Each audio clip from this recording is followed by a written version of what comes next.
Well, good afternoon. Hi, everyone, and thank you for coming to this wonderful webinar. Welcome to a jam-packed afternoon, or at least an hour.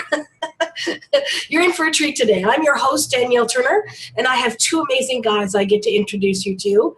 Bob Wang is an accountant that comes from KPMG, among many others, and there he was responsible for some small audits, some reviews, some compilations and tax returns.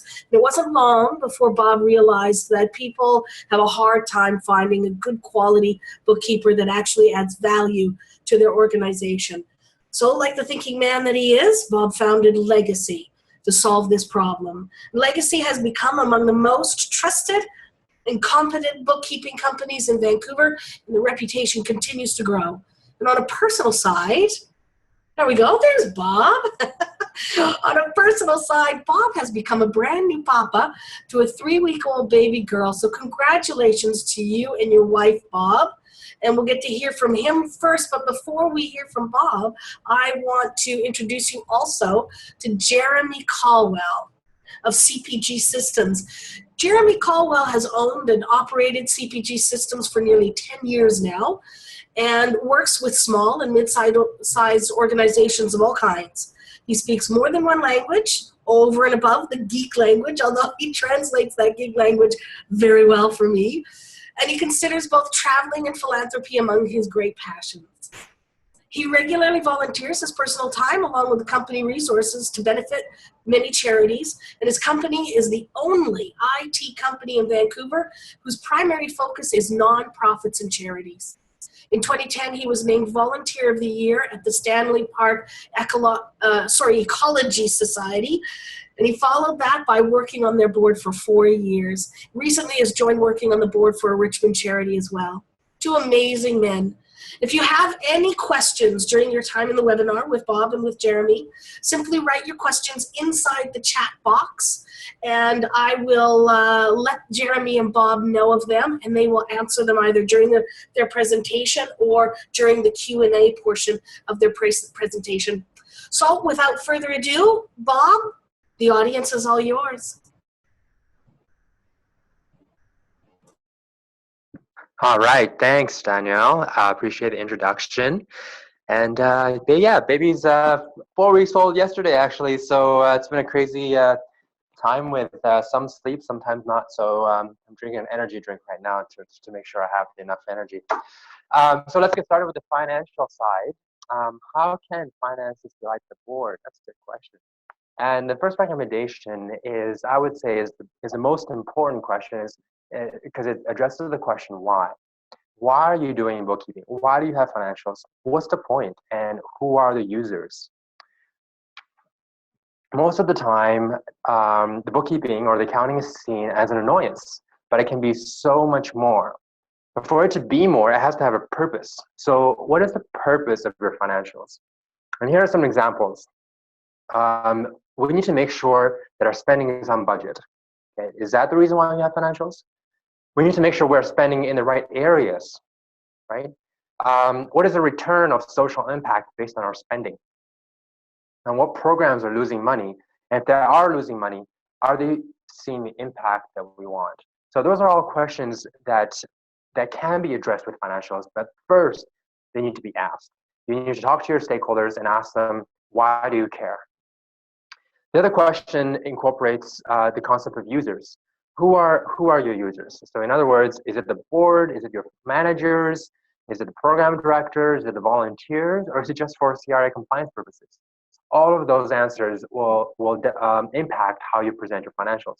For example, if only the board uses these financials, don't make them very detailed. Present them in the form of KPIs, ratios, and social impact instead of straight up numbers. And if you do present the financials, make sure they are big picture numbers, right? Because their role is to help you manage this organization from a big picture level. So if you bog them down with details, they can get lost and won't be as effective as board members. Now, what if the program directors use these financials? Then you probably want to track your programs, track your profit and loss by program, and I'll also have an actual versus budget presentation by program so they can tell if they're on point. Most importantly, ask yourself, how do you measure impact? So what's the point of being on budget when you don't even know if you're on point? In other words, it doesn't matter if you're spending within the budget if you're spending on the wrong things. And so I would really recommend taking a look at why your organization exists and be creative about installing some key predictive indicators or key performance indicators or KPIs. And those KPIs should tell you whether or not you are actually enacting social change. Then your financials can be a method, a tool to track and measure these KPIs.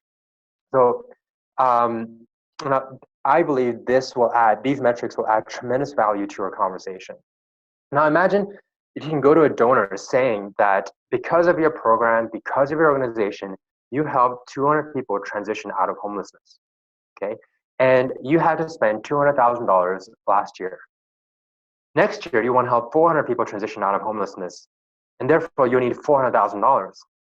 What that says is for every person you help, you need about $1,000 to do that. Is it worth it? Absolutely, right?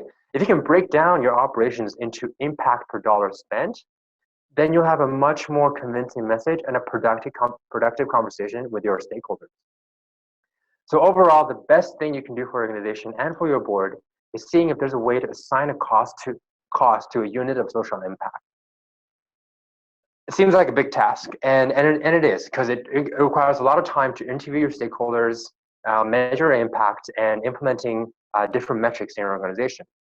So if that feels like too much to do all at once, then start small.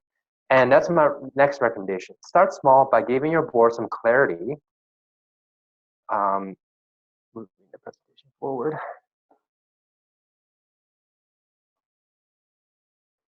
And that starts with giving your board a profit and loss by program or by budget.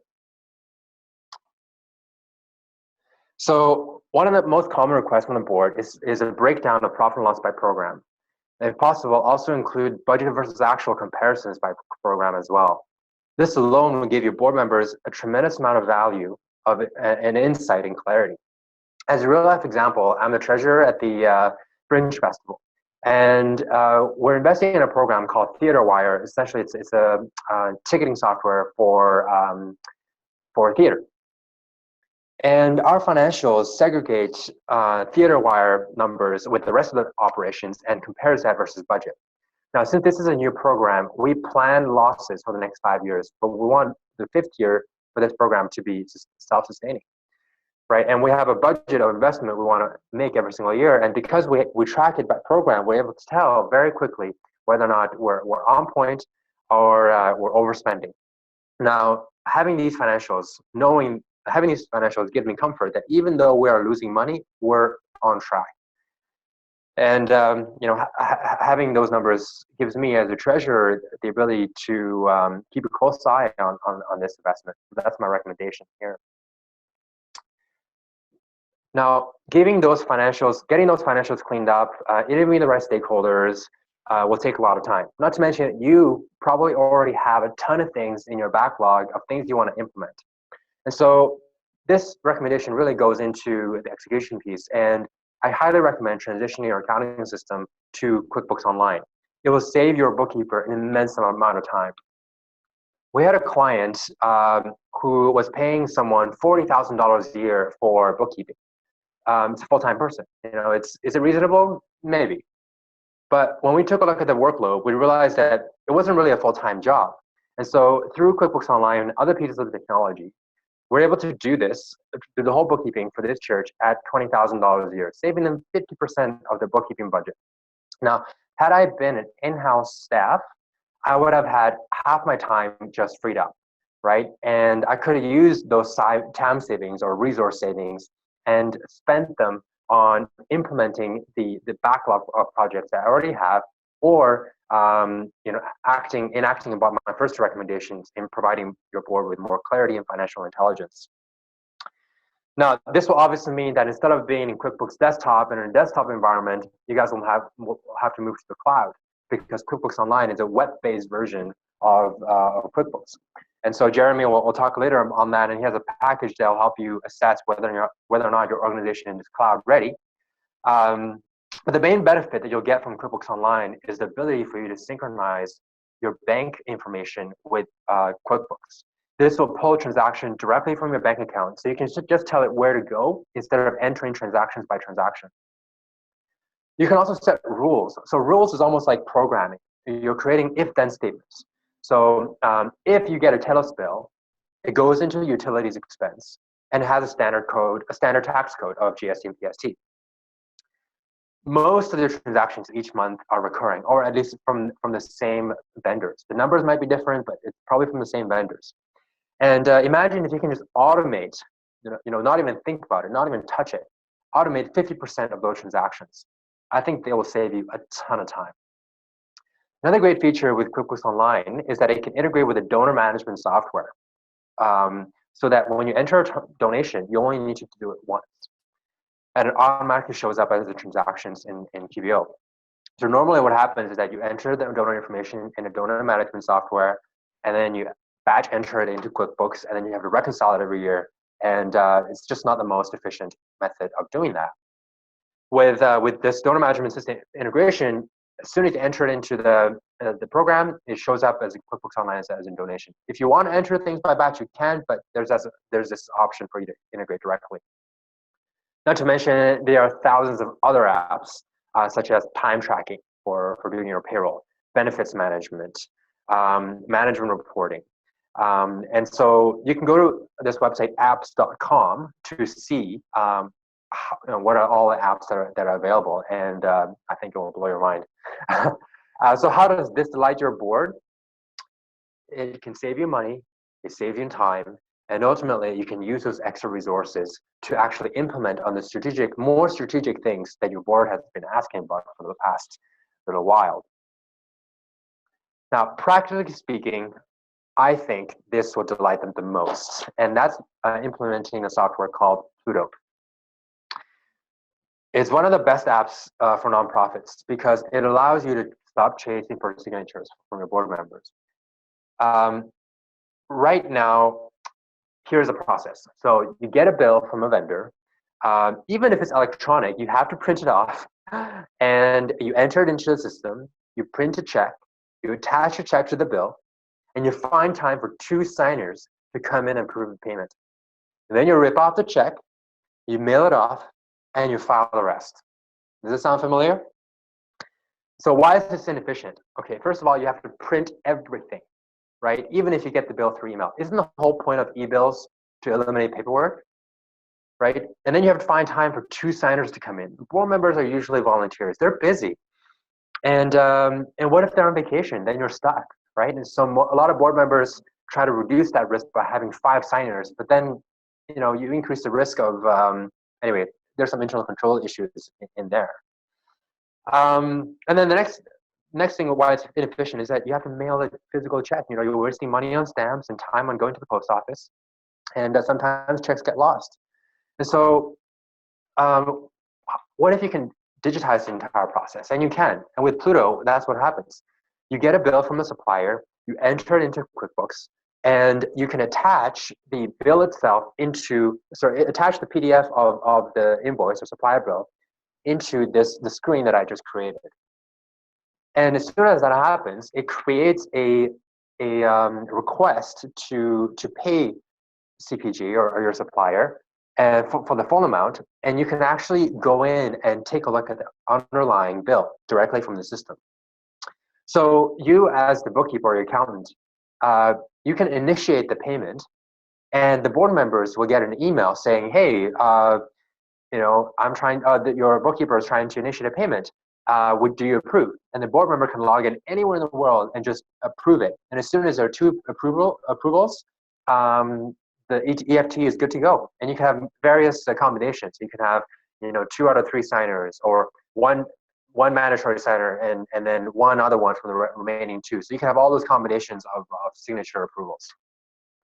So this will save you time, save the board members time, make your operations much more efficient. Not to mention, you probably don't have to file anything away because it has a record of all the payments that it had made, and you can just search for it. The last one is also relates to reducing paper and digitizing your office. Now, this is very basic, and I'm sure a lot of you are already doing this, but I still come across nonprofits that generate hundreds of donation receipts manually, requiring the executive director or the board member to manually calculate and sign off on every single donation receipt. So my recommendation is, generate electronic donation receipts, and there's two options. Number one is to use QuickBooks Online to directly track donors and donor information. At the end of the year, you can just generate a report that shows how much donations each person has made, and then you can mail merge the data into a Word template that already has the executive director's signature. Then you can either print them off or print them to PDF, or email them directly from the system. Now, if you don't know how to do that, feel free to reach out, and I'd be happy to show you during our first consultation. The second option is use a donor management system like we had talked about before. This may or may not integrate with QuickBooks. And there are many systems out there, and each has its own strengths and weaknesses. So, for example, PowerChurch is really good for churches. PowerChurch is a donor management software. And Sumac, S-U-M-A-C, is also a very good software, but it's targeted to smaller charities. So you have to spend some time in doing some research on what program fits you and your operations. But if you have a specific need, then feel free to reach out, and I can make a recommendation then. So the main benefits of using this is, number one, just better record keeping. When it comes time to an audit, one of the key risk areas is, do your donation receipts match your accounting system, right? So you'll have a much better record. Number two, it saves time. Number three, it's scalable. So you can use the same process if you had 10 donors, 100 donors, $10,000. It's just a matter of clicking the same button, right? And you can still use the same process.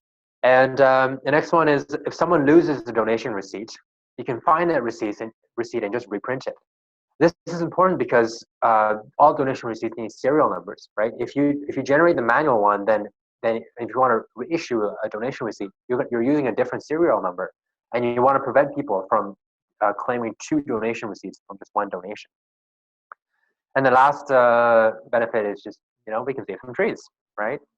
So that's it from me on the financial side. 5 quick tips on how to delight your board, and I'll pass it off to Jeremy to talk about some IT issues. Here's Jeremy. All right, thank you very much, Bob. I appreciate that. I trust everybody can hear me. Thank you for joining us. And today I'm going to be talking about all things geeky over the next 20 minutes or so. We're going to look at the extra boring topic of policies as it relates to your data. We'll take a look and discuss the best ways to keep your data safe in general. And we'll also look at how to keep your IT budget tightly in line. Afterwards, we'll talk about Facebook, we'll talk about social media, and then we'll finish up with tips on how to get more bang for your IT dollars, very literally. So with all that said, let's get going. Oh, there we go.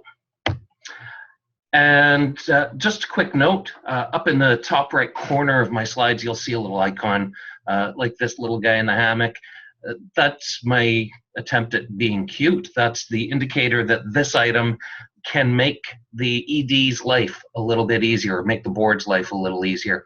You'll also see an icon with a boardroom table, and of course that's the little sign that the topic will be of a special interest to board members.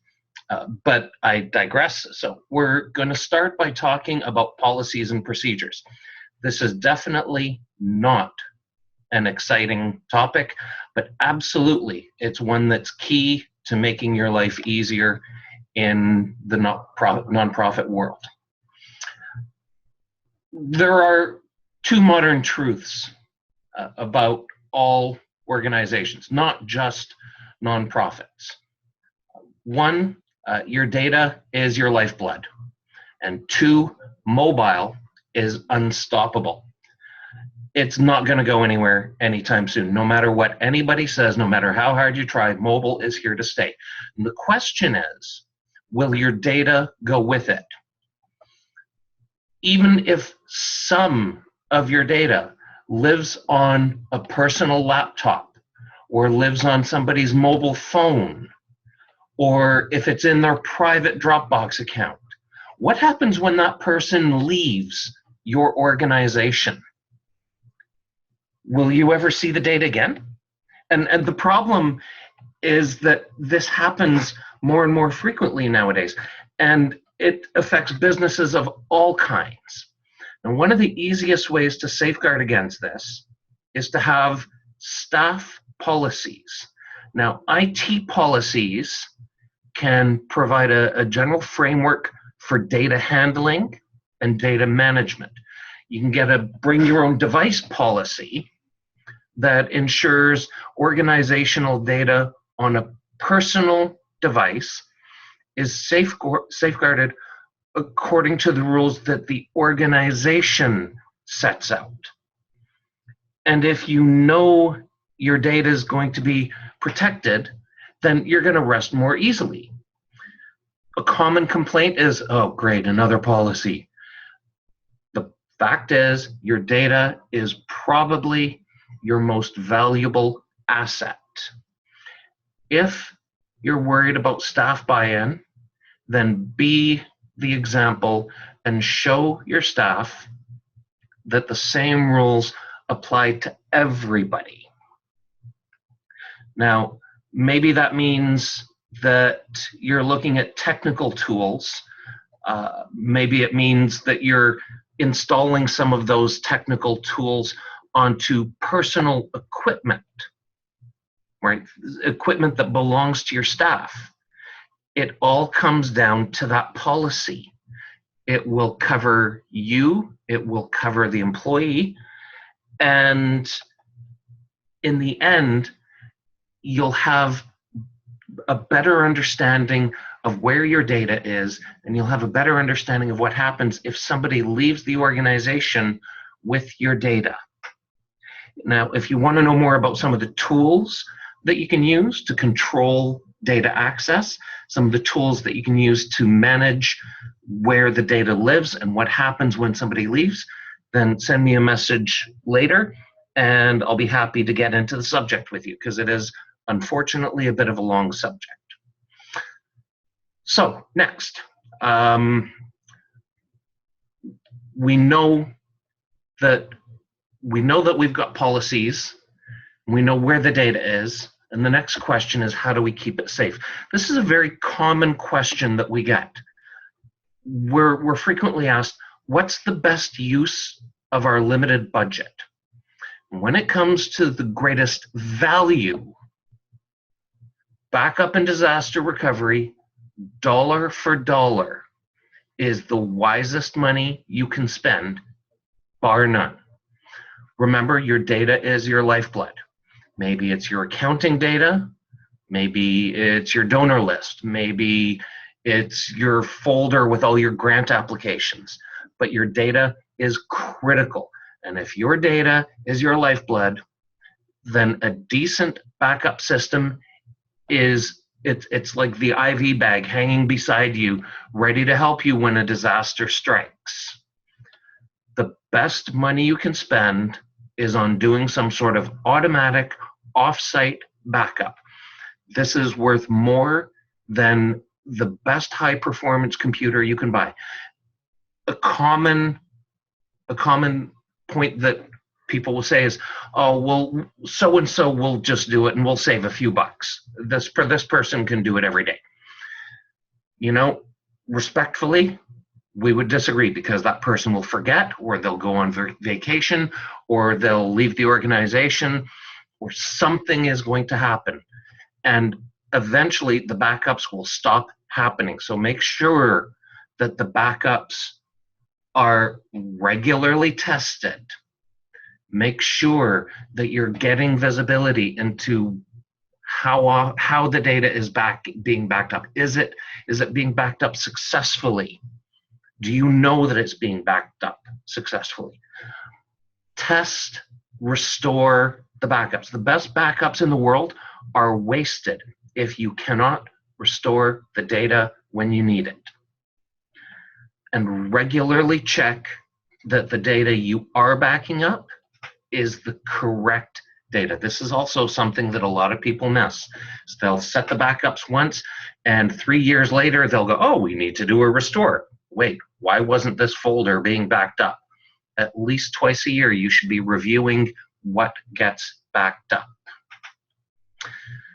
So that's that. Next, we're going to talk about IT costs. This is a board item. Again, this is generally not a topic that either the ED nor the board are very fond of. And part of the reason for that distaste comes from the fact that IT costs are almost always variable costs. They can wreak havoc with your budget. You never know when something's going to break down, and it causes an unexpected massive invoice. Technology changes, new tools, new products can cause expensive projects to be initiated. Sometimes, even if you're getting donated hardware, the hardware, even if it works, often has costs associated with it because somebody has to come in and clean it up and set it up and make sure that it's ready to go in your environment. These are all costs that can change from one month to the next.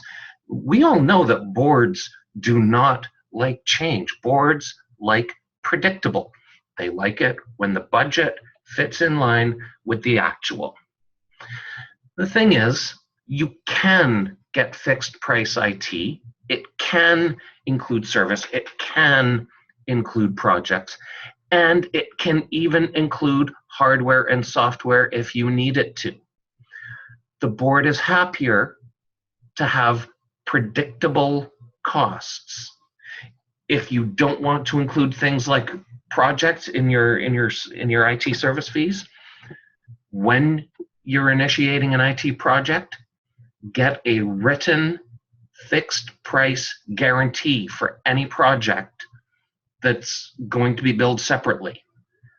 Otherwise, the IT people, they can just go off to the races. They can go out for lunch, call it billable time, and you have no recourse. If there's not a written maximum to any project, then don't sign the contract for the project.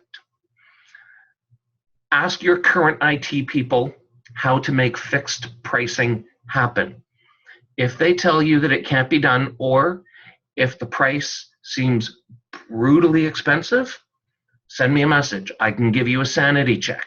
I'm not saying I'm going to sell you. I can tell you, yes, this is right. No, this is wrong. This is a little on the high side. This is a fair price. And I will give you the God's honest truth as to whether or not it's a fair price. If not, we can explain options if you wish. But in the final accounting, there are ways to have your cake and eat it too when it comes to keeping your costs in line for IT stuff. All you have to do is ask whoever's doing your IT, just ask them if they can flatten out the pricing and make it fixed price every month. Okay? Next, we're going to talk about, well, this one actually is not really an IT question, but it's a question. It's something that IT often gets asked about. A couple of the questions that we're asked very regularly is, what do we think of Facebook ads? And what do we know about social media campaigns? And these are both great questions. Unfortunately, neither of them come with a simple, straightforward answer. They're technically not IT questions, but we do get asked about them a lot because they're kind of computer related. So let's take a look for a minute. What about social media? What about Facebook? Now, advertising on Facebook is kind of like advertising in a park. It's kind of like putting up a billboard in a park. It can be effective, or it can be a lost cause. Really, you've got kind of even odds either way. Social media, on the other hand, is such a big topic. from LinkedIn to Tumblr to Pinterest to Facebook to Twitter, Instagram, Snap. There's so many social media tools. It's really easy to throw a dump truck full of money at the subject and still get no results. Your best bet for both of these is to have clear, defined measure of success for both. Have a fixed campaign budget. Know your desired outcome for the budget for each campaign. Is the outcome to get likes on your Facebook page? Is it to get engagement? Is it to get donors?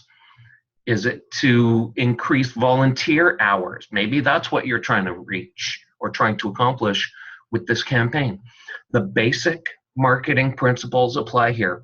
Know what the point of the campaign is, who it's targeted at, and how you define success.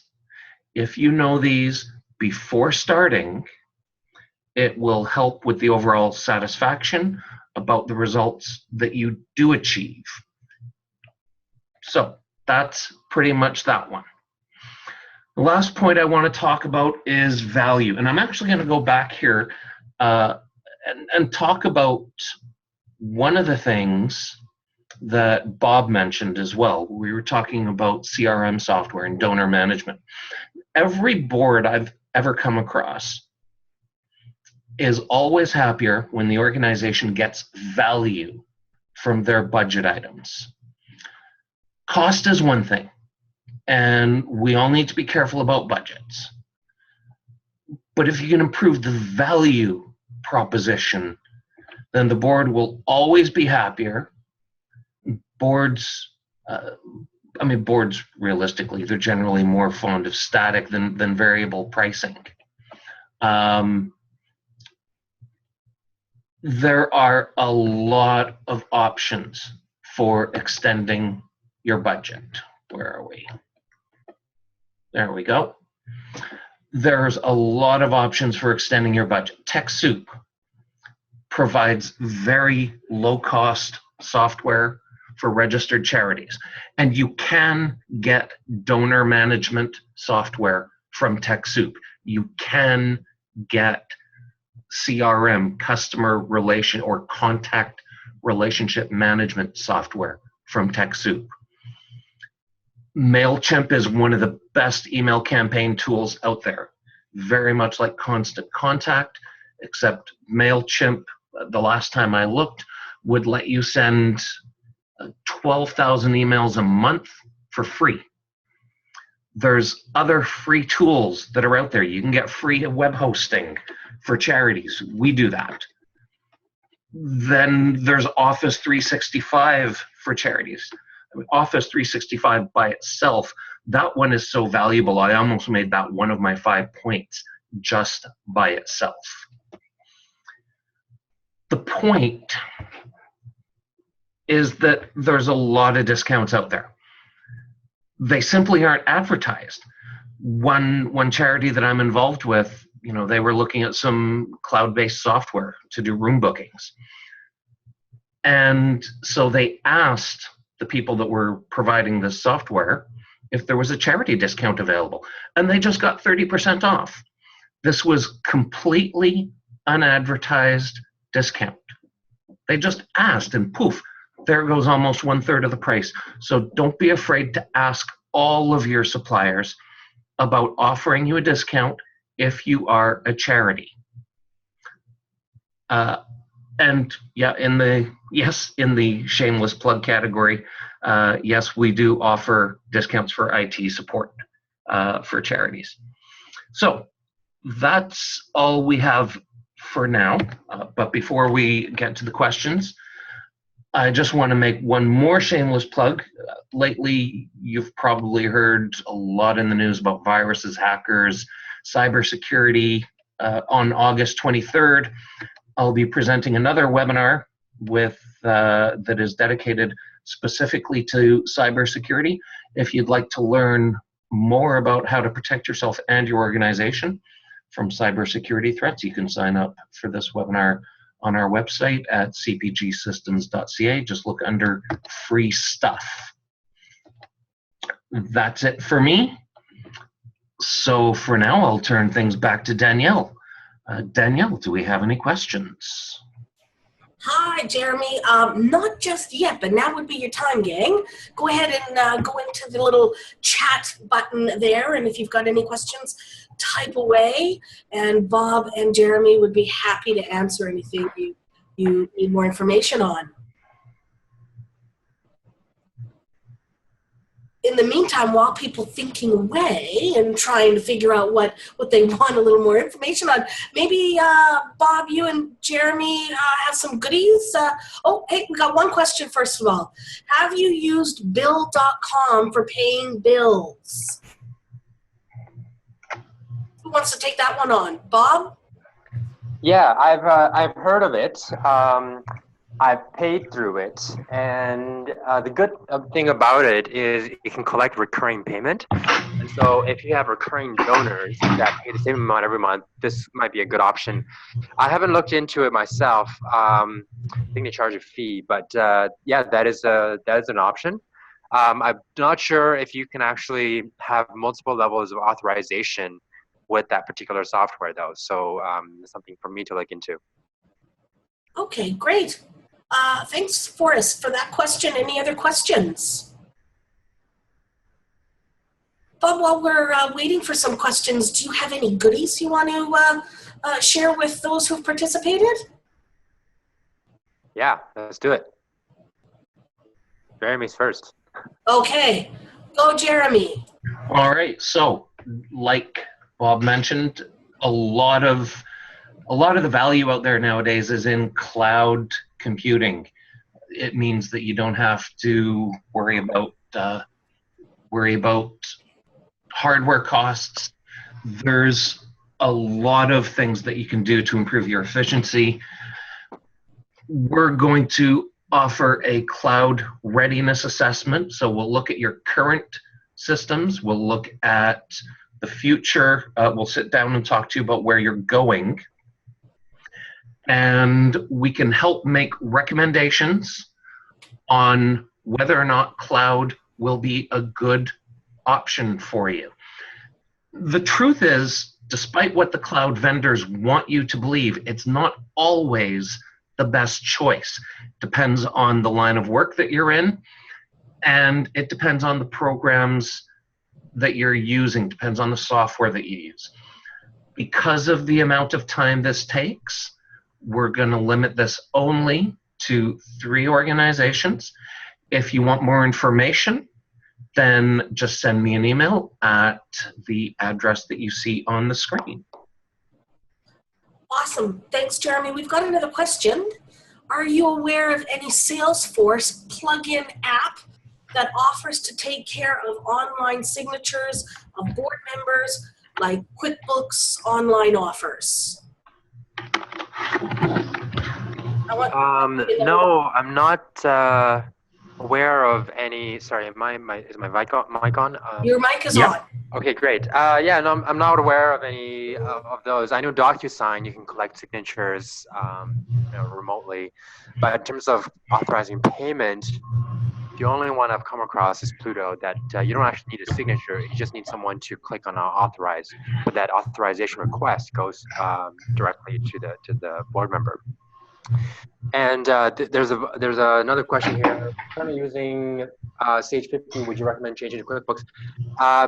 It really depends. Some organizations, if you're just using Sage 50 for the basic functions, then definitely. But the downside with that is you might lose some historical data in that you would only transfer the balance, but not necessarily the transactions, the historical transactions. But if you're using Sage 50 for some very specific reason that you only want Sage, then not necessary. Then maybe changing the QuickBooks might not be a good idea. So feel free to email me and then we can chat more about that as well. We've switched several charities from Sage 50 to QuickBooks seamlessly, and I should say QuickBooks Online, and they've just realized tremendous amount of visibility, even for the board members, because before the board members had to wait for financials, now they can actually go in and just log in to the financials and look at memorized reports and dig into the details without having to go back and forth with the bookkeeper. So and for me, on my end, goodies, free 30-minute consultation. We can chat about any apps that you might be thinking about, whether or not Pluto is suitable for you or QBO is suitable for you, and any other challenges you might have. Feel free to email me. And just on that note, I also want to say, Pluto itself is so valuable in getting signatures and getting your suppliers paid. And you don't necessarily have to use it in conjunction with QuickBooks Online. You can use it as a separate, as its own payment software. But it just works so seamlessly with QBO. Anyway, so if you have any questions, feel free to reach out. Back to you, Danielle. Thank you so much, Bob. That's awesome. Anything else from you, Jeremy? No, I think I've pretty much covered off everything. Oh, wow. Efficient. Well, if there's no more questions, we had a few good questions in there.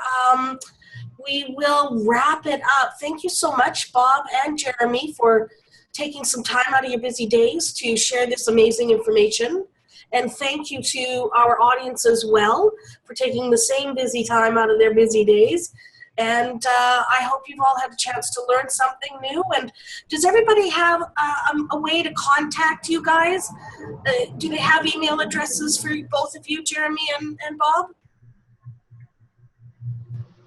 I think so. Well, the presentation had our emails, and if not, you can look us up on our website, CPG Systems and Legacy Advantage. And also the email that you received, I think pretty much everybody here has received an email from me or an automated email. If you hit reply to any email that comes from our company, a human being does read it. So you can just hit reply, and if you're looking for myself, great. If you're looking for Bob, then certainly I'm more than happy to connect you if that's what you're looking for. Fantastic. Good afternoon, everybody. Have a wonderful rest of your day. Bye for now.